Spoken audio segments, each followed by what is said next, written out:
Plus une tumeur est dépistée tôt, plus les chances de guérison sont importantes et la prise en charge simplifiée, d'où l'importance d'un dépistage précoce, notamment grâce au test Hémoculte, test rapide et simple proposé tous les 2 ans pour les personnes entre 50 et 75 ans.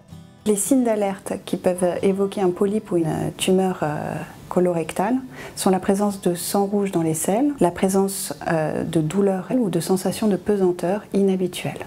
Donc, tous ces signes doivent conduire à une consultation de gastro-entérologie spécialisée. Le gastro-entérologue, si besoin, prescrira alors la réalisation d'une coloscopie.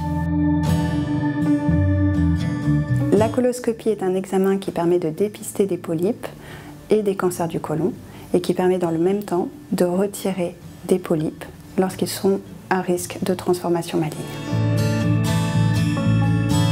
Les cancers du côlon sont classés en 4 stades, de 1 à 4, du moins au plus avancé. Actuellement, y compris pour un stade 3, les chances de guérison sont estimées entre 80 et 85%.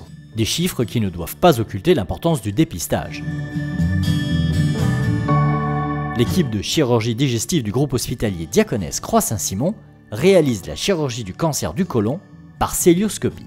Et quand l'intervention est pratiquée au niveau du côlon droit, la chirurgie cœlioscopique devient robot assisté. La chirurgie cœlioscopique permet une réhabilitation plus rapide après chirurgie, avec une reprise des activités quotidiennes de base dès le lendemain. Et elle permet aussi de réduire le risque de complications post-opératoires. Dans la mesure où il s'agit d'une chirurgie programmée, il n'est pas réalisé de poche de colostomie. Cette poche n'est finalement réalisée qu'en cas de complications graves, c'est-à-dire dans 3 à 5% des cas, et à titre temporaire. La suite de la prise en charge dépendra de l'analyse histologique de la tumeur.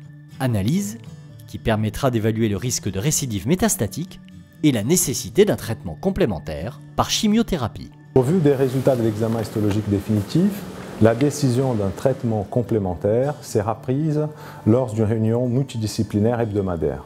Au sein du groupe hospitalier Diaconesse Croix-Saint-Simon, la durée d'hospitalisation pour chirurgie du cancer du côlon est de 4 à 6 jours. Cette hospitalisation s'inscrit dans un parcours de soins coordonné et fluide, dans lequel les patients sont accompagnés par une équipe spécialisée et pluridisciplinaire.